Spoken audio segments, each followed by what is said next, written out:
I believe that bats are superheroes with superpowers. I want to spend a few minutes trying to convince you that bats are simply amazing. 1 in 5 mammal species in the world is a bat, and today we recognize 1,462 species, many of which are endangered.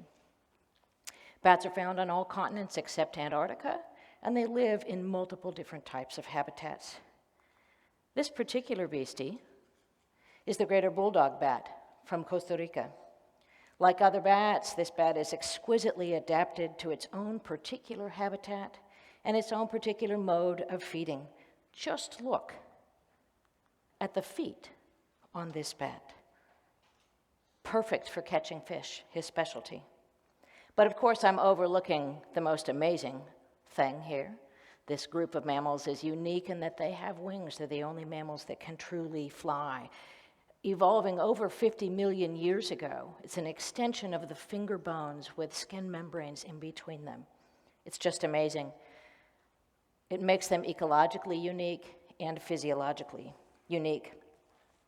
Bats are largely nocturnal, and most species use echolocation, sending signals out and listening for the return of those signals to navigate the environment and to find food.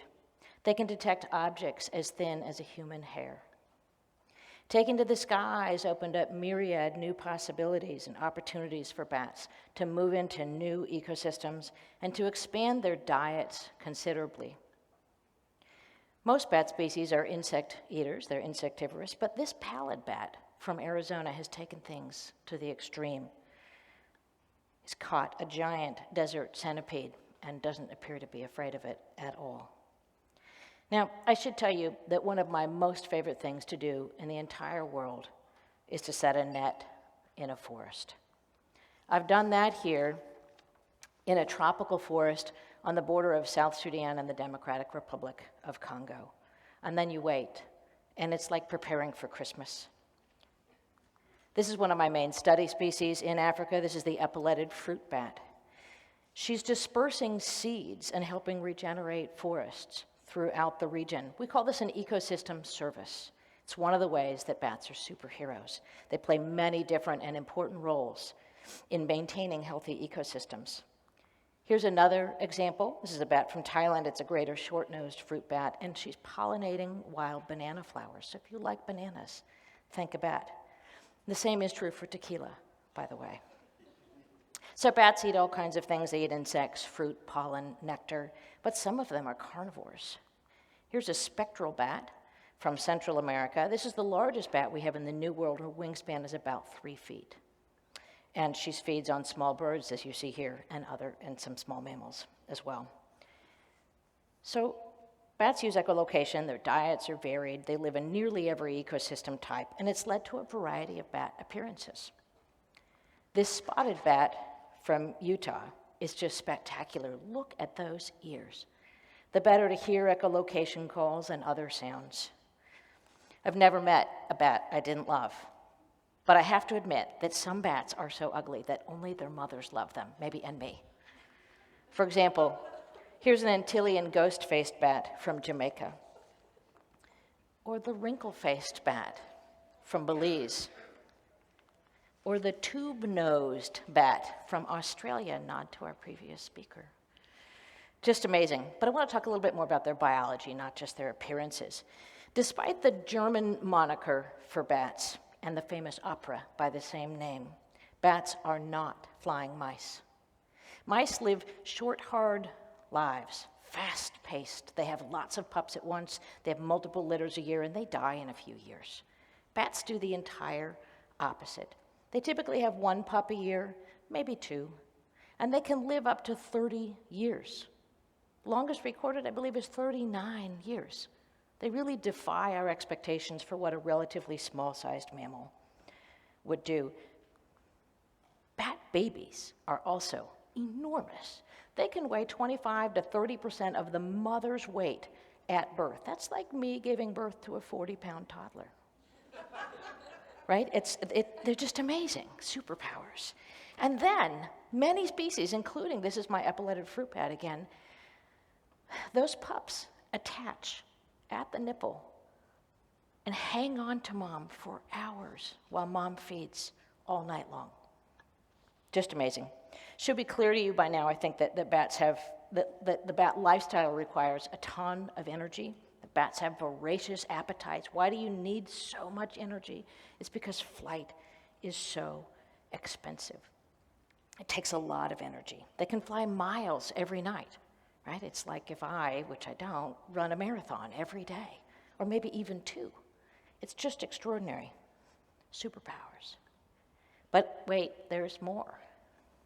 As it turns out, the metabolic adaptations for flight and the metabolic adaptations for managing the overheating and the DNA damage that occurs when one participates in extreme exercise has also led to longevity. They lead these exceptionally long lives.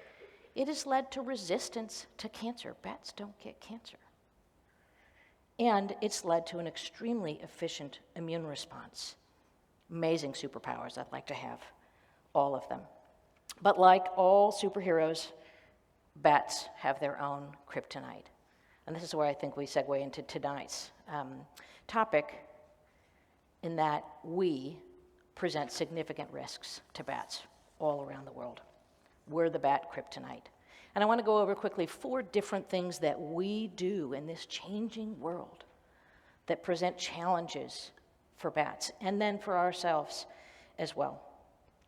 To get this conversation started, I want to take you back to 2005 when I showed up as a newly minted assistant professor at Bucknell University, and the sky in Pennsylvania was full of bats, and I had undergraduates who were keen to go out and trap bats every night, and life was fun, and we were learning a lot about bat physiology. And then within a few years of being here, this thing happened. Started in New York, we started noticing bats with white fuzzy faces. We called it white nose syndrome, although we know it actually affects all of their skin membranes in their wings as well. And it was really, really tragic. At first we started seeing a few bats. They're flying during the day in the winter, and that's just not quite right. And they're dying on the winter landscape. And at first there was one, and then there was a few, and then there were many, and then there were hundreds, and then there were thousands. And then there was 1 million, and then there were millions of bats dead in the last decade in the northeastern part of the US, and this is now extended all the way to the West Coast. So why is this a kryptonite? What have humans done in this story? To understand, we have to go to what we call the disease triangle, where the manifestation of disease is a function of the favorable environment. In this case, it's caves and mines. Cold caves and mines, a susceptible host, which is specifically hibernating bats, and the pathogen, which we later learned, to our surprise, is a fungus. Here you can see on the right the arrow pointing to all of these fungal hyphae. They create this divot in the wing, and their wings look like cheesecloth. The kryptonite is that bats, to save energy in the winter, effectively turn off their immune systems. And so here you have a cold-loving pathogen living in a cold environment, caves and mines, that can infect a species that is cold. But we still really wanted to understand why it is that they're dying, how it is that a fungal infection would kill them, and to my great distress, that meant I spent a couple of years underground. And because we had to find the bats where they were, we wanted to understand why they were dying. And so to do that, we put little temperature trackers on their backs, and we left them there for the winter. And what we see in bats that are healthy is that, and in fact, every mammal hibernator has a steady temperature. It's cold. And then every now and then they warm up. It's sort of like rebooting your own physiology. And then they go cold again, and they reboot. That reboot takes a lot of energy, but it must be important because they all do it. And what we found was that bats with white nose syndrome with this fungus were warming up, coming up out of hibernation, burning up fat as frequently as every 3 days, and it made them starve to death. Some species are very susceptible. We have the little brown bat here on the left in blue, used to be the most common species in North America. The one to its right is the big brown bat. It seems to be totally fine. And that's what you see tonight If you're outside and you see a bat, that's what you see here in Pennsylvania. And other species have had differences in susceptibility, and a number of people are really working very hard to figure out how we can best mitigate this and how we can protect the bats that remain. But I want to move to the second source, the second kryptonite that humans impose upon bats, and that is fear of bats and persecution of them. Right? We're afraid of things that are in the night sky that we can't see very well. We think they might get in our hair.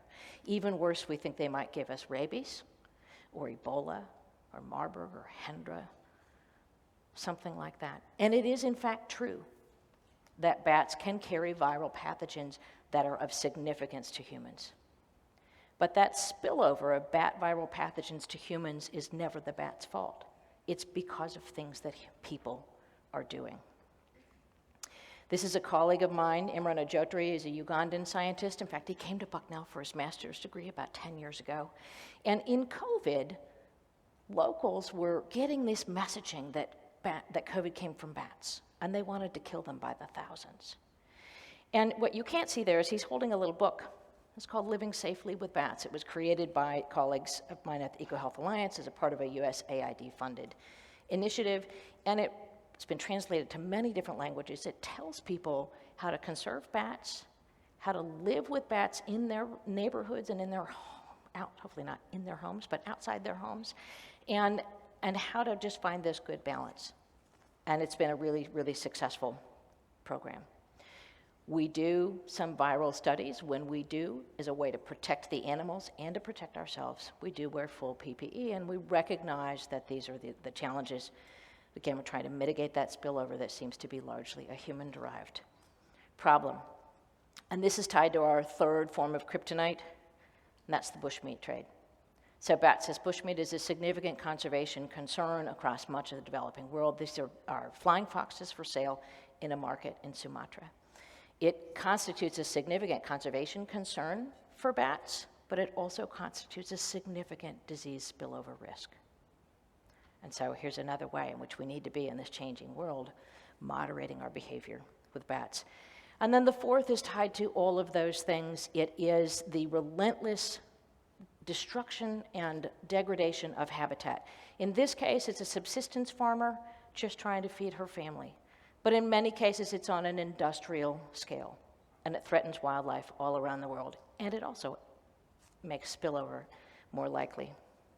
So, what do we do? How do we fix things? It's not just living safely with bats. It's respecting and valuing them. It's protecting where they eat and where they sleep. And it's recognizing that bat health and ecosystem health and human health are intertwined and interconnected. And finally, like all superheroes, bats sometimes need the help of us mere mortals to realize their full superpowers. Thank you.